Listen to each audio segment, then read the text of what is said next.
Երկին բարձր սերելի հայրենակիցներ, եթերում քաղաքական խաչմերուկն է, այսօր մայիսի 4-ն է, նույնիսկ հաշիվս կորցրել եմ, թե որ հաղորդումն է այսօրվա մեջ արտակարգ ռեժիմով ենք աշխատում։ Փաստացի պատերազմը վերսկսվում է Իրանի, Ամերիկայի Միացյալ Նահանգների, Իսրայելի եւ Պարսից ծոցի երկրների միջև։ Իրանը հրթիռակոծել է միանգամից մի քանի թիրախ հրթիռներ արձակվել են Արաբական Միացյալ Էմիրությունների ուղղությամբ, այս մասին մանրամասն կխոսենք, հետաքրքիր հաղորդում է լինելու միանշանակ, բայց մինչև դա անդրադառնանք մի քանի կարևոր հայտարարության եւ հանդիպումների, քանի որ Երևանում նոր է ավարտվել եվրոպական քաղաքական համայնքի 8-րդ գագաթնաժողովը, հայտարարությունները դեռ թարմ են, հանդիպումներ կան, որոնց որ մենք դեռևս չենք անդրադարձել եւ կանդրադառնանք ու կխոսենք։ Ուրեմն կարևոր շատ հայտարարություն է արել այս գագաթնաժողովի ավարտին Եվրամիության արտաքին գործերի եւ անվտանգության քաղաքականության գերագույն ներկայացուցիչ Կայա Կալասը։ Նա ասել է, որ Եվրոպան միայն աշխարհագրություն չէ, այլև մեր կիսած արժեքներն ու սկզբունքներն են։ Սա շատ կարևոր, հետաքրքիր ուղերձ է փաստացի Հայաստանին ու ինքը ավելի մանրամասն բարձրաբանում է իր ասածը, ահա թե ինչու ես ուրախ եի այսօր մասնակցելու եվրոպական քաղաքական համայնքների 8-րդ հանդիպմանը Հայաստանում մայրցամաքի 48 առաջնորդների հետ միասին, այդ թվում նաև Կանադան է նա հիշում, որ առաջին անգամ փաստացի որպես հյուր հրավիրվել է եւ մասնակցում է այս գագաթնաժողովին Երևանում։ Հետո նա ասում է, որ Հայաստանը բախվում է բավականին բարդ մարտահրավերներով լի նախընտրական միջավայր է հիմա, բնութագրվում է նաև հիբրիդային սպառնալիքներով, այդ թվում ապատեղեկատվական արշավներով, արտաքին ազդեցության գործողություններով, կարծում եմ շատ պարզ է արտահայտվում Կայա Կալասը եւ այս ամենը ընտրություններից առաջ նախընտրական շրջանում շատ պարզ ամեն ինչ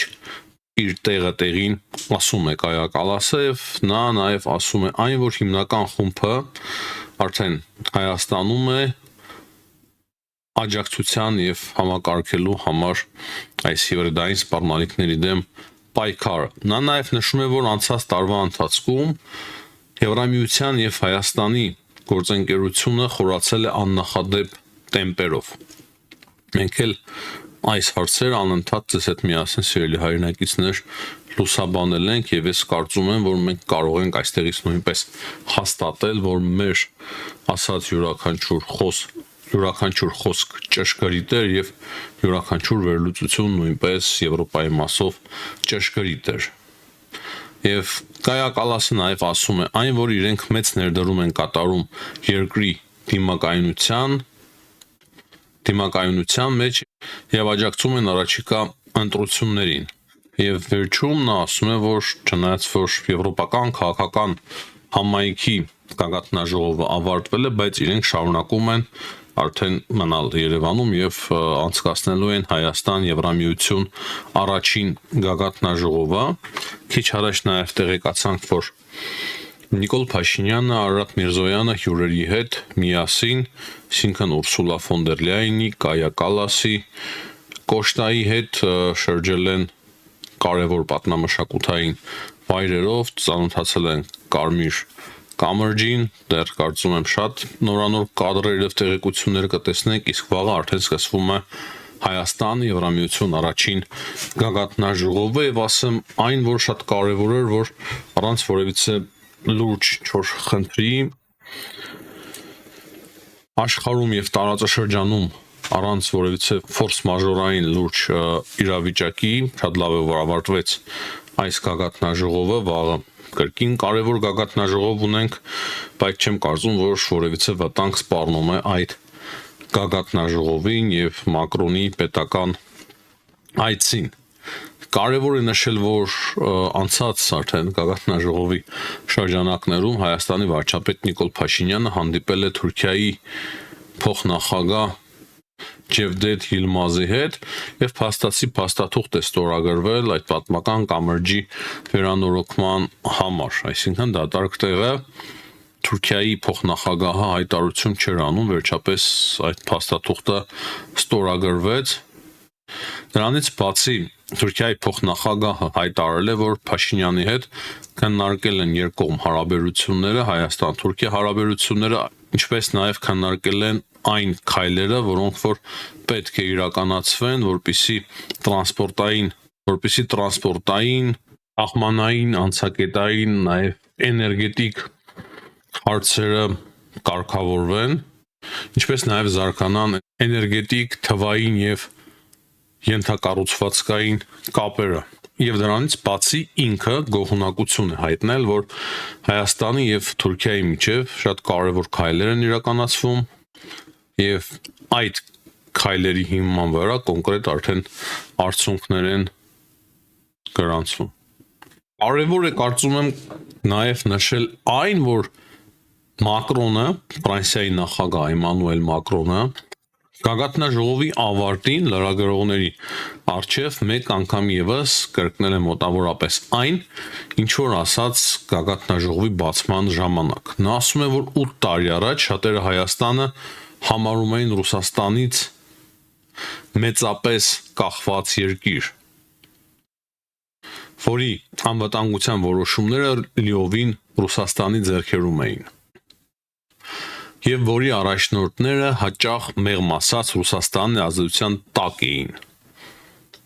Բացեիմաց ասում է, մեղմ ասած բառը եթե չօգտագործի Մակրոնը շատ լավ եւ ճիշտ էլ ասում է,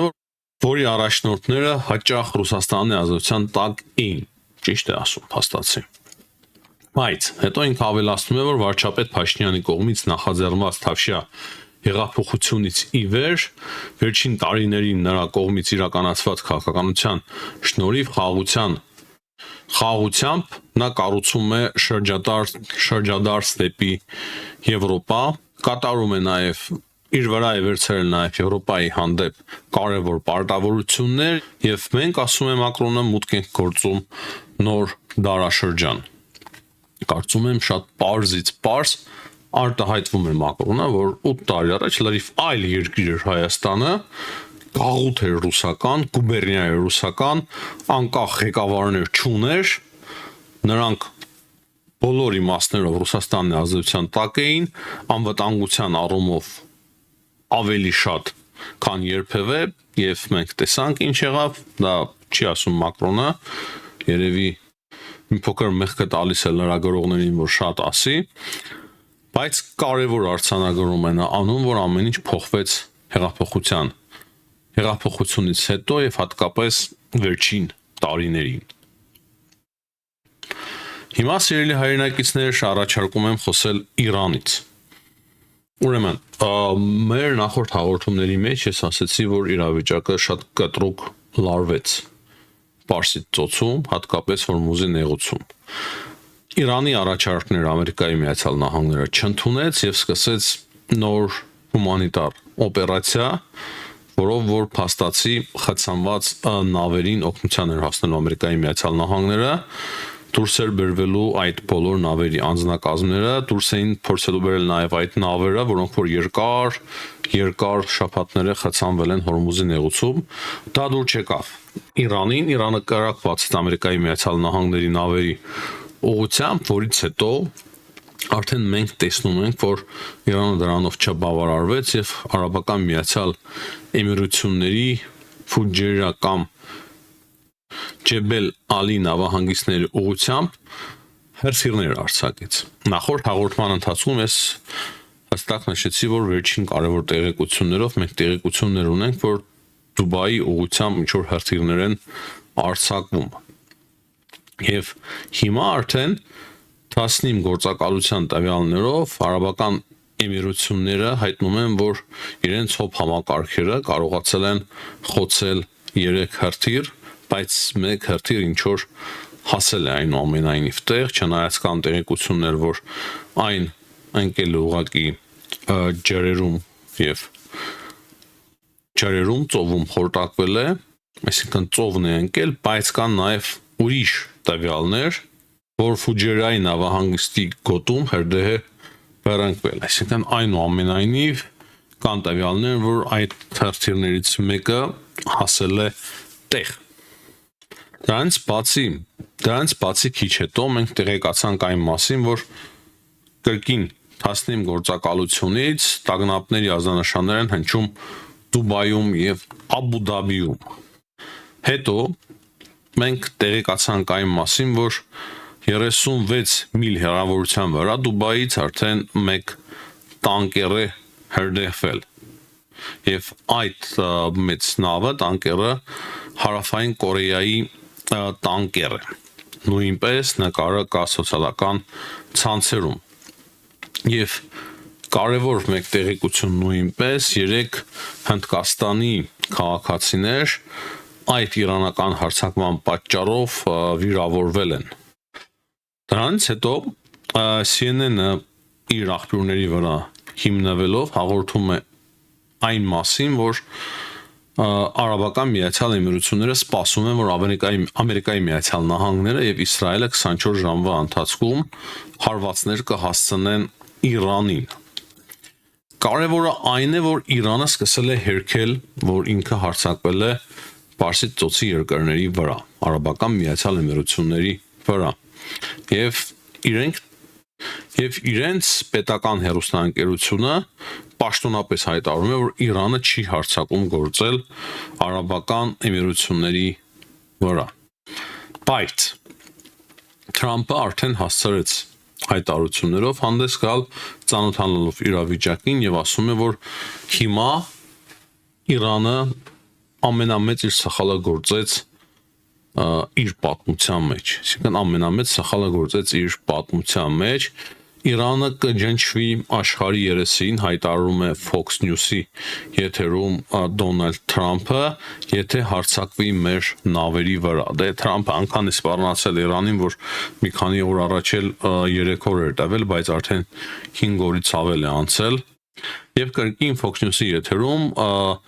նախագահ Թրամփը հայտարարել է, որ Իրանը կամ կգնա պայմանավորվածությունների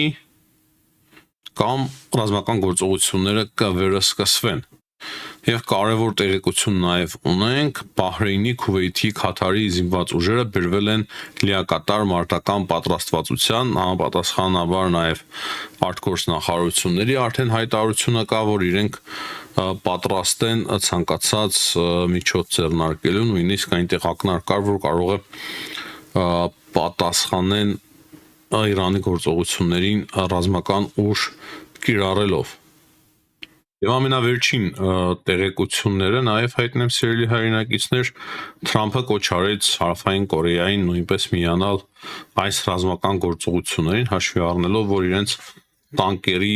տանկերին հարված է հասցրել Իրանը, նաև պայթյուններ են գրանցվում Դուբայում։ Այս պահին դա է հայտնի Դուբայում եւ Աբու Դաբիում։ Եվ մեկ կարևոր տեղեկություն Ռուսաստանի Դաշնությունից, Ռուսաստանի Դաշնության Պաշտպանության նախարարությունը հայտնում է մայիսի 8-ից 9 հայտարարում է հրադադար, բայց նույն ժամանակ զգուշացնում է, որ եթե ինչ-որ գործողություն տեղի ունենա Շաքերթի նկատմամբ, հարձակվեն դրոներով ուկրաինացիները, ապա իրենք նաև խորհուրդ են տվել բոլոր դիվանագետներին եւ մարդկանց լքել Կիևը, քանի որ պատասխան շատ ահավոր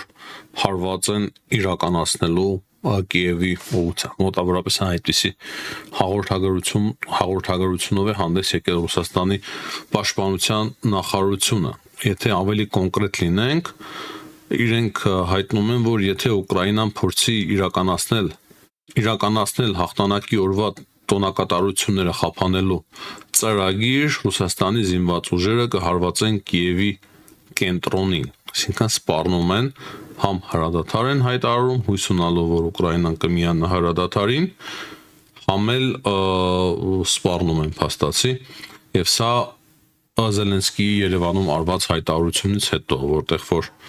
նա հստակ նշեց, որ կարող է եւ հարված հասցնենք Շաքերթի ժամանակ։ Հիմնականում այսքանը սիրելի հայրենակիցներ, հաջողություն եմ մաղթում բոլորին, ցտեսություն կհանդիպենք։